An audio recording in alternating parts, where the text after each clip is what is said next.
প্রকৃতির মাঝে নীরব মনে বাঁশিতে সুর তুলছেন আব্দুল্লাহ। ৭৮ বছর ধরে স্থানীয়দের মাঝে মুগ্ধতা ছড়াচ্ছে আব্দুল্লাহর বাঁশির সুর। তার শ্রুতিমধুর সুর শুনে আকাশ থেকে নেমে এসেছিল পরী এবং বাঁশির সুরে মগ্ন ছিল সারা রাত। বরের গাছ হ্যাঁ, আর একটা বটের গাছ, তো ওইখানে 5টা পরী নেমেছিল। দেখতেও সুন্দরী, দেখতেও সাদা। তখন আমি চেংড়া মানুষ, আমাকে একটু ভয় ভয় লাগলো। হ্যাঁ, তো কী করা এখন, আমি তো আর যেতে পারতেছি না। হ্যাঁ, আমাকে আবার কথা যে তুমি একটু বাজাও, এই বাজালাম। আচ্ছা। বাজে ডাজে ভোর ভোর টাইমে আমি তো অজ্ঞান। এই যে দেখেন আব্দুল্লাহ দাদুকে নিয়ে কিন্তু আমি এখন যে নবাবগঞ্জ যে সরকারি যে উদ্যান রয়েছে, এটা বন বিভাগের আন্ডারে বিশাল একটা বন। আসলে এই বনগুলো কিন্তু তার এই বাঁশি বাজানো বেড়ে ওঠার জন্য কিন্তু অনেকটা প্রভাব ফেলেছে তার জীবনের উপরে। এই দাদু ছোটোবেলাতে কিন্তু মাত্র 12 বছর বয়সে উনি জমিতে একজন রাখাল বাঁশি বাজাচ্ছিলেন। তার বাঁশি বাজানো দেখেই কিন্তু উনি মুগ্ধ হয়ে তার বাঁশি শুনছিলেন এবং শোনার পর থেকেই তার হাতেই কিন্তু উনি তালিম গ্রহণ করেন। তালিম গ্রহণ করে উনি এখন একজন দেশ বরেণ্য কিন্তু বংশীবাদকে পরিণত হয়েছিলেন। শুধুমাত্র যে একজন দেশ বরেণ্য বংশীবাদক তা কিন্তু না, উনি কিন্তু ভারত, পাকিস্তান, নেপাল সহ আরও কয়েকটা দেশে কিন্তু উনি বাঁশি বাজিয়েছেন। পাশাপাশি উনি এই বাঁশি বাজিয়ে কিন্তু আজ তো একটা পরীকে নামিয়েছিলেন। আজ তার মুখ থেকেই আমি শুনবো কিভাবে তিনি বাঁশির প্রতি এত আগ্রহী হলেন এবং কিভাবে তিনি এত সুরের সাধনা করলেন এবং কিভাবে তিনি পরীকে নামিয়েছিলেন। বিস্তারিত কিন্তু তার মুখ থেকেই শুনবো। দাদু, আপনি কেমন আছেন? আমি আলহামদুলিল্লাহ ভালো আছি। ভালো আছেন না? জি। আচ্ছা, বর্তমানে আপনার বয়স কত চলতেছে? আমার বর্তমানে এখন বয়স চলতেছে ৭৮ বছর বয়স। ৭৮ বছর বয়স চলতেছে। আপনি এই যে বাঁশি বাজানোটা শিখছেন কত বছর থেকে? আমার যখন বয়স 12 বছর, হ্যাঁ, তখন থেকে আমি এই বাঁশিটা বাজাই। বাঁশি বাজান তখন থেকেই? জি। আচ্ছা, আপনি এই যে বাঁশির প্রতি আগ্রহী হলেন কিভাবে? আমার একটা আকাল হলো, গরু চড়াতো মাঠে, হ্যাঁ, ওনার বাঁশি শুনে তখন ওই বাঁশিটাই আমি নেওয়ার জন্য খুব চেষ্টা করছি, কিন্তু উনি তো আমাকে দেয়নি। শেষ পর্যন্ত আমি মেলা পালন থেকে, আমি মেলার থেকে একটা ধরো 4 আনা পয়সা দিয়ে আমি মনে করো ওই বাঁশিটা নিয়ে আসছি। অনলি 4 আনা পয়সা? 4 আনা পয়সা। তখন 4 আনা পয়সার খুব দাম ছিল। তো এই বাঁশিটা দিয়ে তখন আমি বাজাতে তখন আমি আর কি শিখে গেছি। আমার কোনো গুরু নাই, আমি নিজেই এখন বর্তমান গুরু হয়ে গেছি। তার মানে আপনার গুরু ছাড়াই নিজে নিজে এইগুলা শিখছেন? শিখছি। আচ্ছা, বিভিন্ন যে রাগ তাল এইগুলা কিভাবে শিখলেন আপনি? আমি ওই যে ওগুলা আমার তখন একটা যখন পাকিস্তান পিরিয়ডে ছিল রেডিও, হ্যাঁ, ওই রেডিওর সুরগুলো শুনি, তখন ওগুলা দিয়ে আমি কালচার করছি আর কি। আচ্ছা, ওই সেখান থেকে আপনার সেখান থেকেই বাজাচ্ছি। আচ্ছা, আপনি এই যে রাখালের কাছ থেকে যে বাঁশিটা শুনছেন, ওই রাখালের নামটা কি আপনার মনে আছে? ওনার নাম হলো গোপাল। গোপাল না? আপনার এলাকারই? আমার এলাকার না, উনি আমার বাড়ি ছিল রাজশাহী। আচ্ছা, উনি সত্য কথাই বলছে যে ওনার বাড়ি রাজশাহী, আমার এলাকায় পাশে ছিল, উনি আগালি করতো। আচ্ছা, তখন ওনার কাছ থেকে আমি এই বাঁশিটা নেওয়ার জন্য চেষ্টা করলাম, আমাকে দেয়নি। বাঁশি দেয়নি? না পারে আমি তো ওই 4 আনা পয়সাতে আমি একটা বাঁশি কিনলাম। আচ্ছা, কিনে তখন আমি তো এখন মনে করে যে বাঁশি বাজা শিখে গেলাম। আমার কাছ থেকে এখন বহু লোক আমার কাছ থেকে বাঁশি নেয় এবং শেখে। হ্যাঁ, আমার না হলেও বোধহয় 2-2.5 হাজার বোধহয় ছাত্রই আমার আছে এখন বর্তমান। তাই না? জি। আচ্ছা, তো আপনি এই যে বাংলাদেশের যে বিভিন্ন স্থানে তো বাঁশি তো বাজাইছেন, আপনি নাকি দেশের বাইরেও নাকি বাঁশি বাজাইছেন? আমি বাইরে গেছি, হ্যাঁ, ভারতের ভিতর গেছি। আচ্ছা, ভারতের ভিতর প্রথম হলো বালুঘাট, দ্বিতীয় হলো মনে করো যে শিলিগুড়ি, জলপাইগুড়ি, রায়গঞ্জ, কালিয়াগঞ্জ, গঙ্গারামপুর, মালদা, বগরগাছি, কলকাতা, দিল্লি, তারপরে ভুটান, তারপরে এদিকে নেপাল, হ্যাঁ, এইগুলা আসাম, গুয়াহাটিতেও গেছি। কিন্তু আমি এমনটা কোনো প্রদেশে নাই, আমি ভারতে গেছি শুধু খালি বাউল গান বাজার জন্য। শুধু বাউল? খালি বাউল। আচ্ছা, আর বাংলাদেশে আমি যেগুলো বাজাই সেগুলো হলো আমাদের পল্লিগীতি, ভাওয়া, এগুলাই বাজাই। এইগুলাই? হ্যাঁ। আর ভারতের ভিতর হলো সব বাউল গান। আচ্ছা, বাউলের তত্ত্ব বেশি ওখানে। হ্যাঁ, এই বাউল গানের জন্য আপনাকে তখন তারা ডাকতো, আপনি যেতেন? ডাকতো নয়, আমাকে আসতে দেয় না। আমি 60টা বছর ছিলাম ওখানে। সেই সময় আপনাকে অনারিয়াম কেমন দিত? ওরা যেটা দিচ্ছে, ভারতের যেটা শিল্পীদের যে দাম, হ্যাঁ। আমাদের বাংলাদেশে ওই দাম নাই। ও, তার মানে ওরা শিল্পীকে খুব দাম আর দেয়। দাম দেয়, প্রচুর মূল্যায়ন দাম করে। দেয়। আমি যদি 3 ঘন্টার থেকে 6 ঘন্টা বাজাই, তাহলে আমি না হলেও 5,000 টাকা পাই। তারপরে তখন করি কি, তখন আমার তো আর এখানে তো আর বাউল টাউল হয় না। হ্যাঁ। এখানে তো সব মনে করো পল্লী গীতি, ভয়া, নজরুল এগুলো হয়। সেটা হলো যারা বেতারে থাকে তাদেরই চান্স পায়। কিন্তু আমাদের যারা শিল্পী যে ঘরে ঘরে আছে, হুম। কিন্তু সেটা তারা জানে না। আচ্ছা। তা শিল্পীগুলা যদি আমাদের সহযোগিতা করতো, তাহলে আমি অনেক দূর যেতে পারতাম। সেটা আমি যেতে পারি নাই। বুঝতে পারছি। যার জন্য আমি কি করি, বাঁশি তৈরি করি, নিজে হাতে বাঁশি তৈরি করে। দেখছেন আমার এই যে বাঁশিটা, হ্যাঁ। আমি এই যে তৈরি করছি, এটা হলো আমার ডি সার্ভের মাল। আচ্ছা। এই বাঁশিটাতে আমি সুর দিচ্ছি, সেটা আপনারা শোনেন, দর্শক মণ্ডলীরা আচ্ছা, শোনান দেখি। আপনারা শোনেন। হ্যাঁ।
এটা হলো বাউল সুর। আচ্ছা। এটা কবির বাউল সুরের গান বাজালাম আমি। এটা বাউল সুরের গান। জি। আচ্ছা, তার মানে আপনি কত বছর বয়স থেকে আপনি বাইরে যাওয়া শুরু করছেন? আমি ধরো 17-18 বছর থেকে আমি বাইরে বাড়াই। 17-18 বছর পর থেকে? এখন আমার 78 বছর বয়স। হ্যাঁ। আমি এখনো চলতে পারি, হ্যাঁ। এখনো সুর দিতে পারি। আচ্ছা, এখন কি আপনি স্টেজ প্রোগ্রাম করেন না ওইভাবে আসলে? হ্যাঁ, এলাও করি, এখনো করি। বিভিন্ন জায়গায় আপনি বিভিন্ন যাওয়া? জায়গায় আমাকে ডাকে, তখন চলে যাই। আচ্ছা। হাজারিং আমি গেলাম ধরো ঢাকায়, হ্যাঁ। ঢাকা যায় সাবাহার ওখানে করে আসলাম। হ্যাঁ। সাবাহার করছি, চট্টগ্রামে করছি, খুলনাতে যায় করে আসছি, বরিশালে করছি। হুম। কিন্তু সেগুলো তো ছবি ওরা তো আর করে দেয়নি। না না না। ওরা তো ছবি করে না, কিন্তু টাকা দেয়, কিন্তু ওরা ছবিটা করে না। আচ্ছা। কারণ ওরা কি মনে করে যে বোধহয় আমরা ছবি করলে বোধহয় ওরা ঠকে যাবে নাকি, হ্যাঁ হ্যাঁ হ্যাঁ। যার জন্য এটা করে না। আচ্ছা। যে বাঙালি হলো কাকে বলে, বাঙালি হয় ঝোড়ায়। হ্যাঁ। এই যে ভারত নিয়ে গেছিলাম আমি, হ্যাঁ। আমারা বলেছিল যে চা খাইগা, হ্যাঁ। আমি তো কছি যে আমি তো বুঝি না বাঙালি কথা, হ্যাঁ। ওই হিন্দি কথা তার বুঝতে পারি না। হ্যাঁ। কথা বাবু ও চাচাজি, আমি কह किया है হ্যাঁ। सेठ जी। হ্যাঁ। ओ तुम ठीक बोलेगा बाबू, আমরা सेठ जी হওয়া। হ্যাঁ। এই ভাষাটাই আমি শিখছি এই ভারতের ভিতর, হ্যাঁ। তাছাড়া আর কোনো ভাষা নাই ওখানে। ওখানে নাই? না, বাংলা কথা খুব কম। আচ্ছা। কলকাতার ওইদিকে খালি হিন্দি। আচ্ছা। তো যাক, অনেক গল্প শোনালাম। বন্ধুরা এখন গান শোনেন। হ্যাঁ।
একটা কথা এখানে প্রচলিত আছে, হ্যাঁ, সেটা হচ্ছে যে আপনি নাকি এই বাঁশি বাজিয়ে পরীকে নামিয়েছিলেন।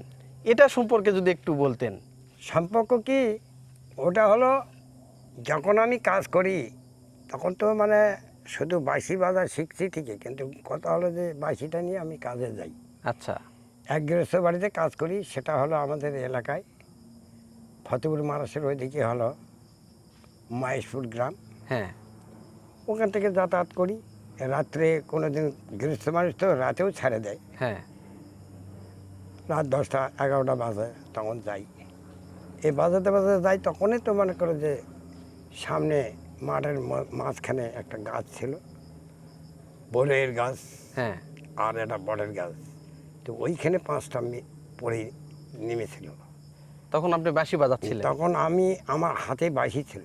আচ্ছা। বলছে বাবা তুমি একটু বাঁশি বাজাও। হ্যাঁ। কিন্তু তারা দেখতেও সুন্দরী, দেখতেও সাদা, তখন আমি চ্যাংড়া মানুষ, আমাকে একটু ভয় ভয় লাগলো। হ্যাঁ। তো কী করা এখন, আমি তো আর যেতে পারতেছি না। হ্যাঁ। আমাকে আবার কথা যে তুমি একটু বাজাও। এই বাজালাম, আচ্ছা। বাজে ডাজে ভোর ভোর টাইমে, আমি তো অজ্ঞান, আমাদের বাসায় তো সবাই খুঁজতেছে গেল কোথায় এলো। হ্যাঁ। তো আমি তো সকালবেলা তখন থিত পাইছি। হ্যাঁ। এক হালুয়া আসে, তখন ওই থিত পাওয়ার পরে আমাকে কথা, আরে এখানে কেন, যে আমি তো কিছু বুঝতে পারলাম না। হ্যাঁ। এখানে তো 5টা পড়ি নেমেছিল, আচ্ছা। যার জন্য বাঁশি শুনলো, হ্যাঁ। শুনে এখন ওরা চলে গেল, আমি তখন অজ্ঞান হয়ে গেল। তার মানে এটা একদম সত্য কথা। একা সত্য। এবং ওই পরীদের আপনি তো দেখছেন, তাদের রূপ কেমন ছিল? রূপ হলো ফর্সা, হ্যাঁ, সুন্দরী। তাদের সুন্দরী, তাদের গয়নাপাতি দেখলে মাথায় ব্রেন নষ্ট, কাপড় সাদা, তাই? কোনো ওদের পাকা আছে। হ্যাঁ। আর যে রোডটা নামিছে, হ্যাঁ। ও রোডটা পিরাবার মানে করে যে একদিকে মানুষের মাথা, হ্যাঁ। মেয়ে মানুষের, হ্যাঁ।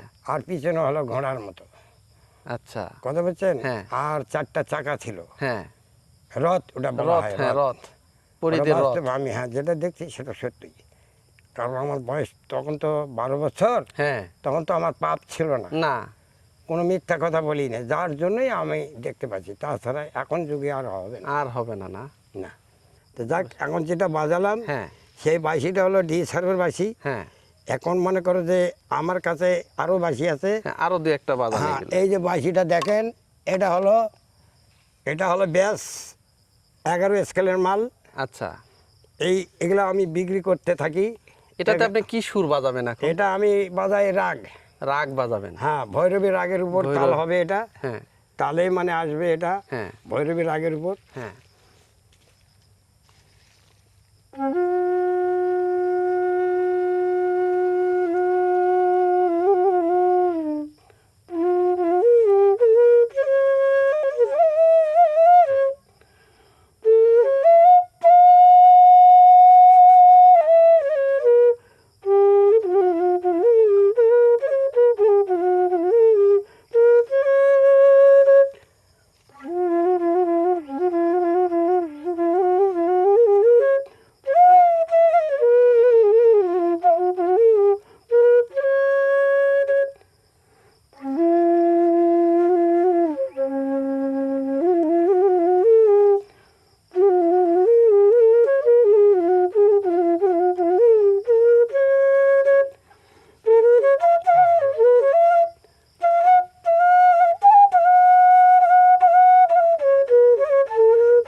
দারুণ, দারুণ।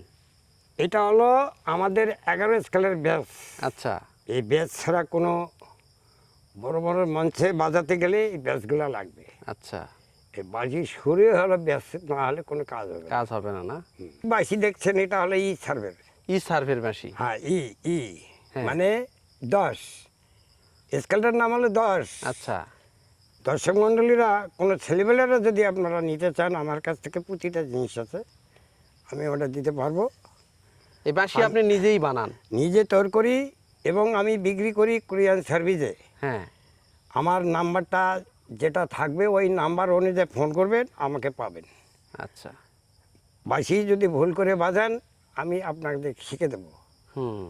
আমি ওই আপনার কাছে যেতে পারবো না, আমি মোবাইল দিয়েই শিখে দেবো। বুঝতে পারছি।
আচ্ছা দাদু, এই যে বাঁশি বাজাতে গেলে নাকি অনেক দম লাগে? দমের আমার প্রশ্ন নাই। হ্যাঁ। আমার শরীরে একটুকু, এখন যে বয়সটা, হ্যাঁ। 12 বছরে তখন বাঁশিটা বাজাচ্ছি, আমার 3 মিনিট করে দম ছিল। আচ্ছা। এখন আমার বয়স হয়ে গেছে 78 বছর বয়স। হ্যাঁ। এখন 1.5 মিনিট পর্যন্ত থাকে আমার দম। দম থাকে এখনো? তার মানে দমেরই খেলা এটা? এটা দমেরই খেলা। এই দমটাই হলো সবচেয়ে বড় জিনিস। দম না হলে বাঁশি বাজানো গেলে হ্যাঁ। থুতু করে বাজানো যাবে না, বুঝতে পারছি। শুধু খালি সুর, হ্যাঁ। হাওয়াটার উপর ভিত্তি করে গানটা তৈরি করতে হবে। এই মানে এই দমের কি প্র্যাকটিস করা লাগে, ব্যায়াম করা লাগে? ব্যায়াম করা লাগে, দমের ব্যায়াম করা লাগে ব্যায়াম না? করা লাগে, না বুঝতে করলে কাজ পারছি। হবে না। হ্যাঁ।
আমি এখন মনে করো যে আপনারা যদি গান শোনার ইচ্ছুক থাকে, আমাকে কমেন্ট করবেন আপনারা।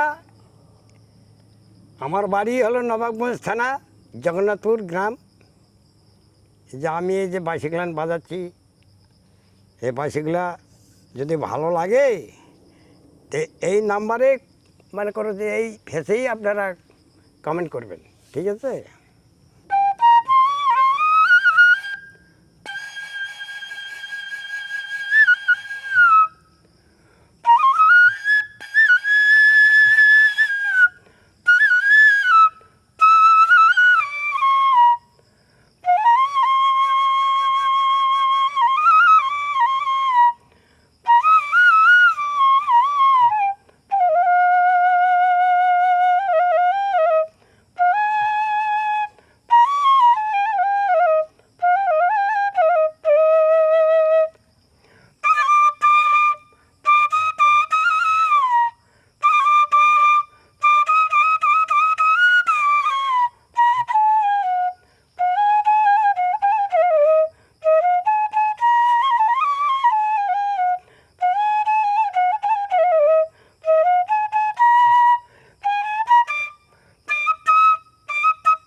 এই যে দেখেন আজ ওনার বয়স কিন্তু 78 বছর।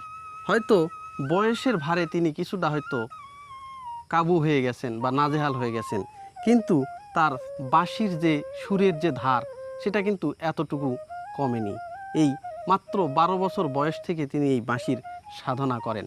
তিনি বাঁশির সাধনা করতে করতে কবে যেই বাঁশির প্রেমে পড়ে গেছেন, এখন এই বাঁশি ওনার ধ্যান, বাঁশি ওনার জ্ঞান। ইনি সুরের সাধনা করেছেন। এখন সুরের সাধনা হয়তো মানুষ বয়সের ভারে ওনাকে হয়তো বিভিন্ন প্রোগ্রামে আর ওইভাবে ডাকা হয় না। উনি যেটা বলতেছেন, যে আক্ষেপ করে অনেক কথাই বলল, যে এই বাঁশি আমাকে এক কথায় নষ্টও করে দিয়েছে।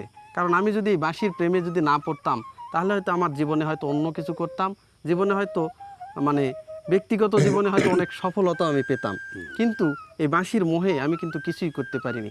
এখন দুটি সন্তান উনি মানুষমান করেছে, তাদেরকে হয়তো কোনো কর্মসংস্থানেও তিনি কিন্তু লাগিয়ে দিয়েছেন। আহামরিতে এমন কোনো উন্নতি কিন্তু তিনি করতে পারেননি। তো তার কাছ থেকে আজকে বিদায় নিচ্ছি। আজকের এই ভিডিওটি আপনাদের কেমন লাগলো কমেন্টের মাধ্যমে আপনারা জানান এবং ভিডিওটি শেয়ার করবেন। আর এই দাদুর কাছ থেকে যারা বাঁশি নিতে ইচ্ছুক, আমি ডিসক্রিপশানে এবং আমার ভিডিওতে আমি এই দাদুর নাম এবং নাম্বারটা আমি দিয়ে দিব। তারা ফোন করে এই দাদুর কাছ থেকে কিন্তু বাঁশি সংগ্রহ করতে পারবেন। শুধু যে বাঁশি সংগ্রহ করবেন তা কিন্তু নয়, ইনি কিন্তু মোবাইলে আপনি ভিডিও কলে ইনি কিন্তু বাঁশি আপনাদেরকে শিখিয়েও দিতে পারবেন। তো আজকের ভিডিওটি এখানেই শেষ করছি। সবাই সুস্থ থাকবেন, সুন্দর থাকবেন, আর এরকম নতুন নতুন ভিডিও পেতে আমার চ্যানেল অবশ্যই সাবস্ক্রাইব করবেন। সবাইকে ধন্যবাদ জানিয়ে আজকের ভিডিওটি এখানেই শেষ করছি।